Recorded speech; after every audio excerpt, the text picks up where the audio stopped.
Kentucky meat shower, March 3rd, 1876. Bath County, Kentucky. It started as a quiet morning on a farm in the hills. The sky was clear, no storm clouds, just blue sky stretching over green fields. A farmer's wife named Allen Crouch stepped outside to make soap, the same chore she did every week. She looked up for no real reason. Then something fell past her face and landed in the grass. Then another piece, then another. Within seconds, the yard was covered in chunks of red, fleshy material, falling out of a sky with no clouds in it at all. Some pieces were tiny, like flakes of snow. Other pieces were as large as a human palm. She called for her husband. Neighbors heard the commotion and came running across the fields. Soon a small crowd stood staring down at meat scattered across the grass like it had been thrown from above. Nobody knew what kind of meat it was. Someone guessed beef, someone else guessed venison. A few people, driven by curiosity, actually tasted small pieces. Reports say it tasted like mutton, though nobody could agree. Word spread fast through the county, then through newspapers across the country. Scientists eventually got samples and ran tests, trying to identify exactly what had rained down on that quiet farm. The most widely accepted explanation turned out to be almost as strange as the event itself. A large flock of vultures may have been flying high overhead, and vultures are known to vomit when startled or overloaded in flight. Wind currents likely scattered the falling meat across the farm. It was not a miracle. It was not blood from the heavens. It was likely just very unlucky timing under a flock of birds. But knowing the explanation does not erase the image. A clear sky, a quiet yard, and meat falling out of nothing, piece by piece, onto grass that had been empty seconds before. The sky did not rain water that day. It rained something people were too afraid to touch. Ann Hodges meteorite, November 30th, 1954. Sylacauga, Alabama. Ann Hodges was 34 years old, lying on her couch under a quilt on an ordinary afternoon, half asleep, half listening to the radio in the next room. Outside, the sky looked normal. No storm. Just an early winter afternoon in a small Alabama town. Then a fireball streaked across the sky above the state, bright enough that people miles away stopped and pointed. Most of it burned away in the atmosphere, but not all of it. A piece roughly the size of a grapefruit kept falling, faster and faster, until it crashed straight through the roof of Ann's house. It tore through the ceiling, bounced off a large wooden radio, and slammed into her hip and thigh as she lay on the couch. She woke up in pain and confusion, a deep purple bruise spreading across her side, plaster scattered everywhere, and a strange black rock sitting on the floor where it had finally stopped rolling. Doctors confirmed what almost nobody believed at first. The rock was a meteorite, a fragment of space rock that had crashed directly into a sleeping woman in Alabama. Anne became one of the only confirmed people in recorded history to be struck by a rock that fell from outer space and survive. For a short time, she was simply in shock and pain. Then the real chaos started. Reporters showed up at her door within hours. Her landlord insisted the meteorite legally belonged to him since it landed on his property, sparking a public dispute that dragged on for months. Lawyers got involved. Newspapers ran the story across the country, turning Anne into an unwilling celebrity. She eventually settled with her landlord and kept the meteorite, donating it years later to a museum, but friends said the stress of the attention affected her far longer than the bruise did. She survived a direct hit from outer space. She did not survive the storm of attention that followed it. Chelyabinsk meteor. February 15, 2013. Chelyabinsk, Russia. It was an ordinary winter morning in the city. People drove to work and walked children to school, like any other day in a Russian winter. Then, without warning, the sky turned brighter than the sun. A meteor, roughly the size of a 6-story building, entered the atmosphere at extreme speed, streaking across the sky in a blinding flash of white light. Drivers stopped their cars to look up, shielding their eyes from a glow brighter than anything they had seen before. The meteor never reached the ground in one piece. Intense pressure and heat caused it to explode high above the city in a massive airburst. For a moment, there was only silence and light. Then the shockwave arrived. It rolled across the city like an invisible wall, shattering windows in homes, schools, shops, and offices. Doors blew open. Car alarms went off in unison across entire streets. People were thrown to the ground. Over 1,000 people were injured, the vast majority from flying glass as windows exploded inward. Hospitals filled with people cut by shards, many of whom had only looked up out of curiosity moments before the blast hit. For those first chaotic seconds, many residents believed the city was under attack. It took time for officials to confirm the danger came from space, not from any human enemy. The meteor itself never reached the ground in any significant form. Small fragments were later recovered, including one pulled from a frozen lake. But the real damage had already been done by something that exploded in the sky and never touched the earth. Sometimes the scariest thing from the sky never has to land to change everything beneath it. Oakville Blobs, August 1994, Oakville, Washington. A soft, steady rain settled over the small town one August day. At first, nothing seemed different from any other drizzle. Then people noticed something mixed in with the raindrops. Clear, jelly-like blobs, falling alongside the water and landing on lawns, car windshields, and rooftops across town. The blobs were soft and slippery, almost like clear gelatin with no clear shape. Curious residents touched them, picked them up, trying to figure out what exactly was falling alongside ordinary rain. Within hours, several residents reported feeling unwell. Headaches, dizziness, flu-like symptoms spread among people who had been outside during the strange rain. Investigators collected samples of the gel-like substance and sent them off for laboratory analysis, hoping for a clear scientific answer. The results were frustratingly inconclusive. One round of testing suggested biological material, possibly linked to living cells, though the source remained unclear. Another theory pointed toward aircraft waste. A separate idea suggested marine organisms lifted by storms and carried inland. None of these explanations were ever fully confirmed. The case has remained open and debated among researchers ever since. The strangest part was never the blobs themselves. It was the silence that followed, when science tried its best and still came up short. Kerala Red Rain, July 2001. Kerala, India. Monsoon season had already brought weeks of heavy rain to the region, so when storm clouds rolled in again, nobody expected anything unusual. Then the rain started falling red. Not a faint pink tint, but a deep, startling red, the color of blood, soaking into clothes, filling buckets, pooling in puddles along the roads until entire streets looked stained. People stepped outside to find their white clothes turned red, their courtyards covered in colored puddles. Many believed something supernatural was happening, that the sky itself was bleeding. Panic spread through villages quickly. Some residents feared contamination of their water and food. Others whispered about omens. Scientists collected samples and examined them under microscopes, searching for an explanation grounded in science rather than folklore. What they found were countless microscopic red particles suspended in the rainwater. The leading explanation pointed to algae-like spores, lifted into storm clouds and mixed directly into the rain as it fell. A small number of researchers proposed a far more dramatic idea, that the particles might not have originated on Earth at all. This theory generated public interest but was never accepted by the broader scientific community. For weeks, nobody could say with total certainty whether the red came from the ground, from living organisms in the air, or from somewhere far beyond the clouds. Fish rain, reported in Honduras, Australia, India, and other regions around the world. In certain regions near lakes, rivers, or coastlines, a familiar pattern repeats every few years. A storm builds quickly over the water, dark clouds gathering, wind picking up speed. Then the rain begins, heavy and sudden, exactly as expected. But this time, something else falls along with it. Small, silver fish flapping on the ground, scattered across streets, fields, and rooftops far from any river or lake. Residents step outside after the storm to find their yards and roads covered in fish that have no business being there, gasping on dry pavement.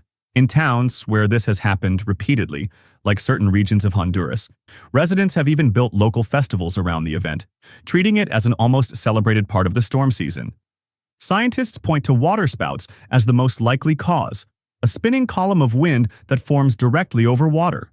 A powerful waterspout can pull water and anything light enough floating within it straight upward into the storm.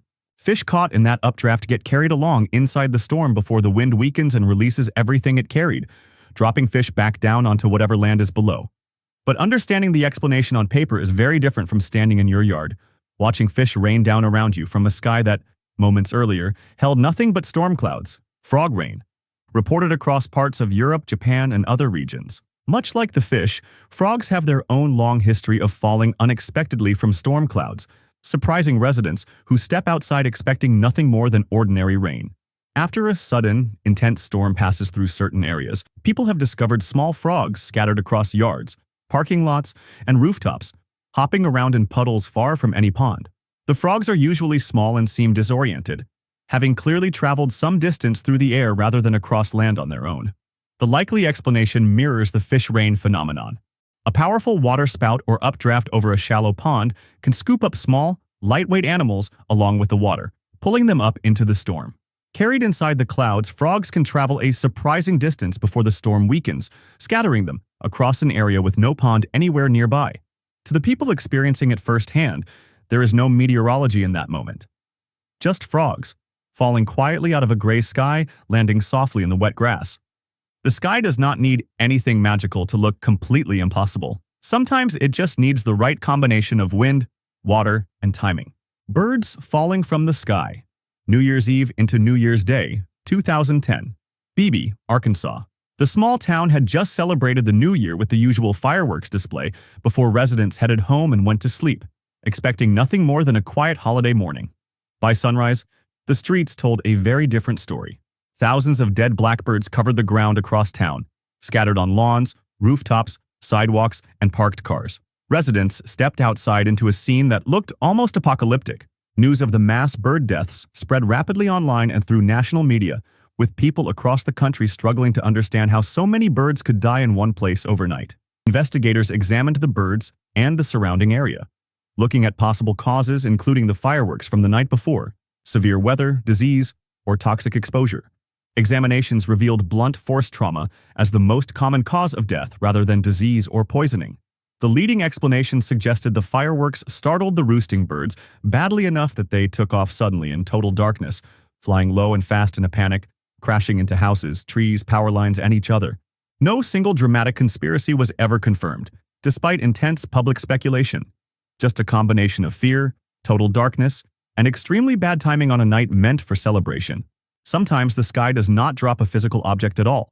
Sometimes it simply drops a warning that something has gone badly wrong above us, even when nobody can fully explain exactly why. Megacriometeors, reported in Spain, India, the United States, and other locations around the world. Picture a completely ordinary day, clear sky overhead, no storm clouds anywhere, nothing to suggest anything unusual is about to happen. Then, without warning, a massive chunk of ice slams into a rooftop, a parked car, or an empty street, shattering hard enough to leave a visible crater behind. These rare, unexplained ice falls are known among scientists as megacriometeors, chunks of ice far larger than anything that could realistically form inside a normal storm cloud, with some recorded examples weighing several kilograms. When people discover damage from these events, the first assumption is almost always the same. They assume the ice fell from a passing airplane. In some documented cases, that explanation has turned out to be correct. But in a notable number of other cases, investigators have confirmed there were no aircraft anywhere near the area, leaving scientists without a fully satisfying explanation for how such large ice formations developed so high in a clear atmosphere. There is no thunder beforehand to warn anyone nearby. Just an ordinary moment, followed instantly by a sound and a sudden crater where nothing existed seconds before. Ordinary rain at least gives you time to see it coming and run for shelter. This phenomenon gives you a single sound, and by the time you hear it, the moment has already passed. Space junk falling back to Earth. Examples include Skylab debris over Australia and various recovered rocket fragments. Every year, countless objects launched into orbit by humans eventually begin their slow journey back toward Earth, pulled by gravity after years or decades spent circling the planet. The overwhelming majority burn up completely as they re-enter the atmosphere, friction and heat tearing them apart into harmless, glowing streaks of light briefly visible in the night sky. But not every piece burns away completely. Sometimes dense fragments of metal survive, twisted fuel tanks, scorched titanium panels, broken pieces of rocket bodies falling the rest of the way down to the surface. These surviving fragments have landed in deserts, open fields, and occasionally small towns. Residents out for a walk have stumbled across strange, heavily burned metal objects half buried in the dirt, with no idea where they came from until officials arrived to confirm the object's origin in orbit. One famous case occurred when debris from the American space station Skylab survived re-entry and scattered across a remote stretch of Western Australia, turning the event into a strange piece of local history residents still talk about decades later. For nearly all of human history, anything strange falling from the sky came entirely from nature. Now, an increasing share of that debris comes from us. We built the junkyard ourselves, launched it into orbit piece by piece, and gravity is slowly sending parts of it back down to where we started. Cosmos 954, January 1978, Northern Canada. A Soviet reconnaissance satellite, powered by a small onboard nuclear reactor, had been quietly orbiting Earth as part of a classified surveillance program. Then something went wrong. The satellite lost stable control of its orbit and began an uncontrolled descent back toward Earth, with nobody certain exactly where it would come down. Governments tracked its path nervously as it crossed the sky night after night, fully aware this was not an ordinary piece of space debris, but a satellite carrying active nuclear material. When Cosmos 954 finally broke apart during re-entry, it scattered wreckage across a vast, remote, frozen stretch of northern Canada. This was not an ordinary debris field. Scattered among the twisted metal fragments were pieces of radioactive material from the reactor core, invisible threats hidden within the snow and ice across an enormous search area. Specialized recovery teams in protective suits combed the frozen landscape for weeks, carrying radiation detectors, searching for dangerous fragments before unsuspecting hunters or residents could stumble across them. This was not simply space junk falling harmlessly from the sky. It was a machine humans were never meant to lose control of, dropped without warning onto someone else's frozen backyard, carrying a danger that could not be seen, only measured. Desert dust and blood rain.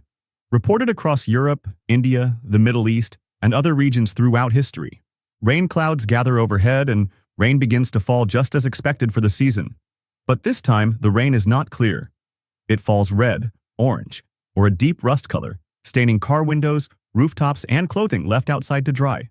In earlier centuries, long before modern meteorology existed, people living through these strange colored rains had no scientific explanation available to them. Many called it blood rain, interpreting the event as a direct sign from the heavens, often a warning of coming disaster, war, or plague. Historical records from multiple regions and centuries describe communities reacting with genuine fear and religious panic whenever colored rain fell, treating it as a deeply significant omen rather than a natural weather event. Today, scientists understand the true cause far more clearly. Powerful desert winds are capable of lifting enormous quantities of extremely fine sand and dust particles thousands of meters into the atmosphere, carrying that material across entire oceans and continents over the course of just a few days. When that suspended dust eventually mixes with rain clouds forming far from its source, it falls back down as colored rain, staining everything it touches in a place that may be thousands of miles from the desert it originated in.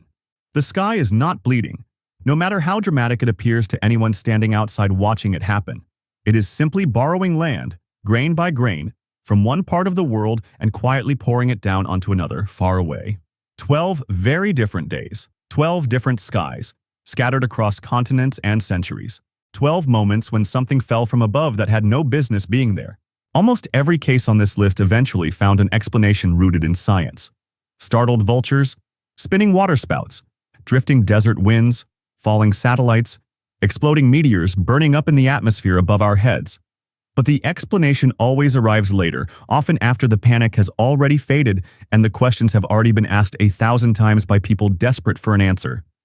In the moment it happens, nobody standing outside is thinking calmly about wind patterns or orbital decay. They are simply standing there, frozen in place, looking up at a sky that has, just for a moment, seemed to break every rule it was supposed to follow.